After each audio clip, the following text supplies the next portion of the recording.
Shalom. I want to give all praises and honor and glory to Yahweh, Ba'ashem, Yahweh Shai, Ba'ashem, Rakakadash. Double honors to the apostles, double honors to the others, the great millstone, and salutations to you, Akim, that are teaching the truth and sincerity across the four corners of the earth. I want to get into this article again to the downfall of America and how the people are just passive about everything that's going on right now.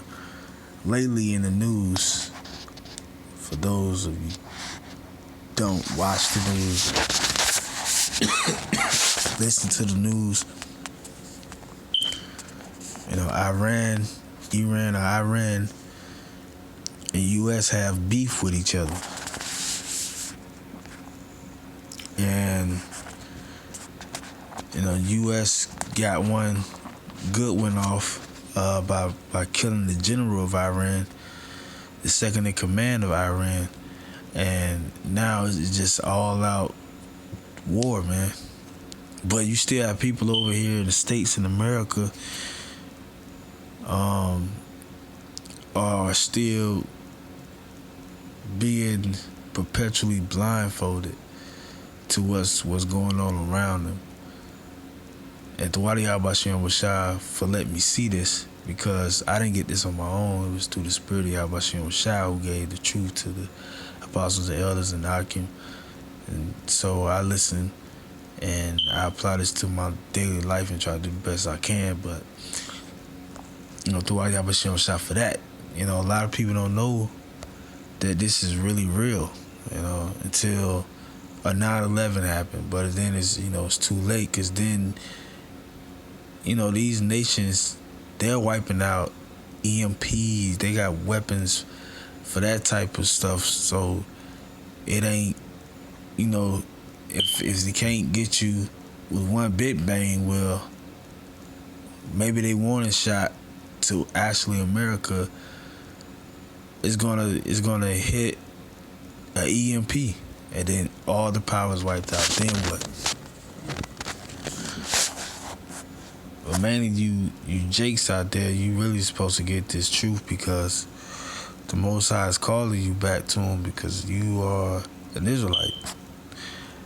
But he does have 2/3 upon his hit list to not make it on the first round to heaven, the first round trip. Because we're going to go into heavens first to watch the destruction, and we're going to come back on the earth safe and sound and restore the earth back to its normal state, to paradise, to Eden. And you jakes that's gonna be counted as 2/3, you're gonna get destroyed over here by nuclear war weapons. That's the last end all be all. But before then, you're gonna die by the sword, famine, which a lot of jakes die by the sword. And some jakes are dying by famine in other countries, like Hades and other different poor countries where Jake is at. They're down by the famine. But it's gonna be here in America. And once it's in America, man, that's it, man. Everything else is just forget about it.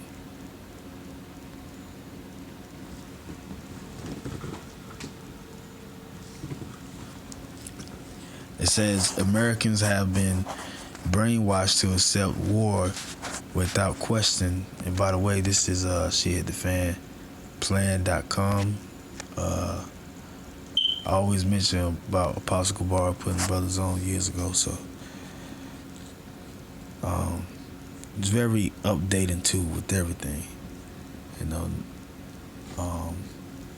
It's global. It's mainly a geo news. So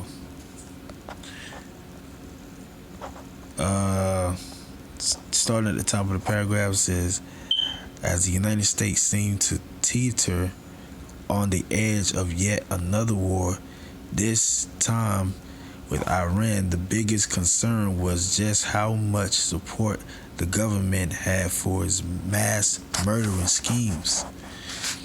But psychologists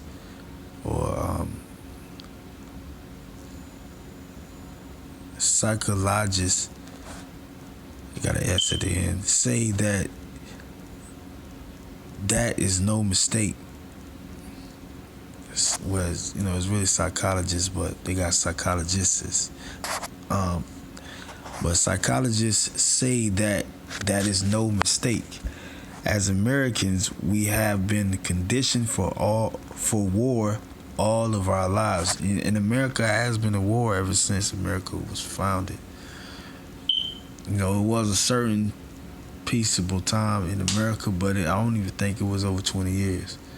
America has always been shedding blood. At first, it shed the blood of the saints, which the Most High is coming back to pay America for, is the blood of the saints. You had Gad and Reuben and Issachar, some of the few of the northern kingdom in North America ruling the land and tilling it, and all of a sudden you come over here and steal it, rape, rob, murder. And also the southern kingdom too, so-called Negroes, and then, so-called Haitians, which are, Negroes of Judah, so-called Haitians and Levi, the priesthood. And you have Benjamin, West Indies. So you did a lot of harm to us, Esau. And that was in the midst of your wars, because you had which the Spaniards took part. A lot of other countries like Portuguese, French, and Spain, they took part in the wars of America, well before America was America. But they was fighting over the land too. So, then America revolution against the British army, which they obviously won because they declared independence 1776. But at the same time, they never stopped having war. And they had this 9/11 staged event, which was really an inside job by the American shadow government, because it's someone behind Trump and the Congress and the Senate, all of them, and that's how America still is in power, because the Lord is allowing the elite, the head of the Edomite nations, to keep America going, which is the great whore according to scriptures. All of these is prophecies. It says Americans have been programmed to accept the violence and domination with a belief that the mass murderers are done for some kind of good. Propaganda has been widely used along with patriotic images to make even those who consider themselves peaceful cheer for death, violence, and destruction. Americans are taught from a young age to accept their country's militarism without question. This conditioning has numerous ingredients. Remember the commercial, be all that you can be in the army? Yo, they play that commercial like a lot of times, to the point that you'll end up saying it around, the group of friends or group of people that you out with. It was back in the 90s, man. And they still got National Guards and Army commercials. But that commercial really stood out though. Be all that you can be in the Army. So, yeah, it says, because America does have this sorcery and witchcraft going on too. It says themes of nationalism and militarism are frequently injected into public life through the media and other institutions. For example, as is a sense of righteousness, a rarely challenged belief that the country is almost always a force for good. You ask some people, right, regular people, and they'll tell you that America is perfect for policing the earth and going into other people's matters in other countries and making stuff right in other people's countries, which is wrong by far, man. Cause ain't nobody coming over here to America telling America how to run their country. Like, hey, let go so-called Negroes, Latinos, Native Americans. You stole these people's land. You brought these people way over here into captivity. You took away their heritage. You don't see people coming over here like that, but Americans can go everywhere else. You know, Jake, we down at the bottom, homeless on the street, literally in the streets. Every nation is surpassing us, but that's all due to the prophecy or the curses that Moses prophesied about in Deuteronomy chapter 28, verse 15 through verse 68 about.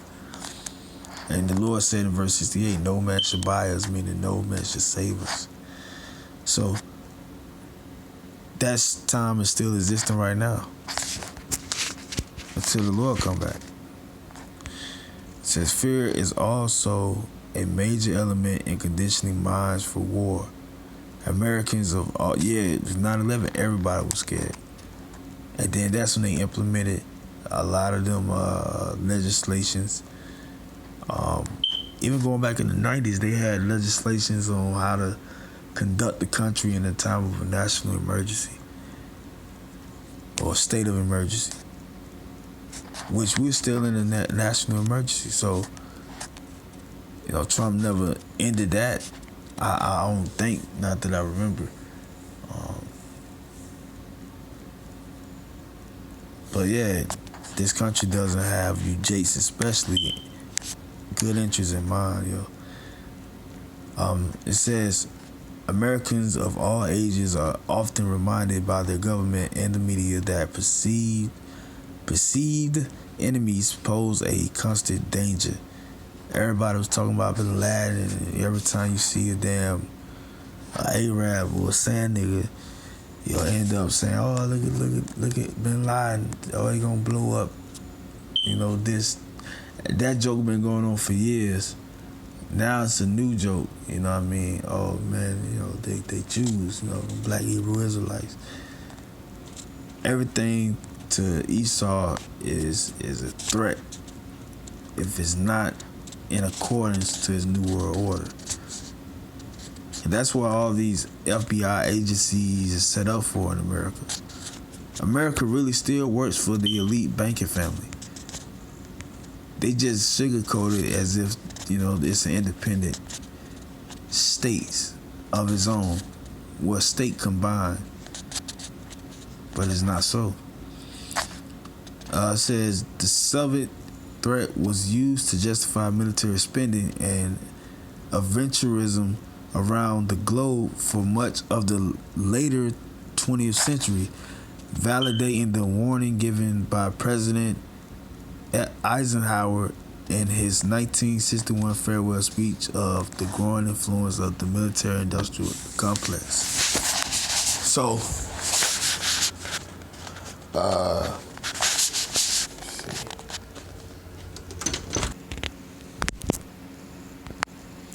and that's also going into Joel chapter 3 about the military might that all these nations will put their trust funds in. You know, all of their monies and influence into the military might. So, you know, when they meet for this Third World War, you know, the Armageddon, mounting the troops in the East, then this is a major prophecy being fulfilled that the Lord said that was going to happen. You know, because they think each and every one of these different nations, especially starting with America, think that they're going to rule and continue out the elite New World Order. But, you know, they're sadly mistaken. Now, this is Job chapter 12, verse 16.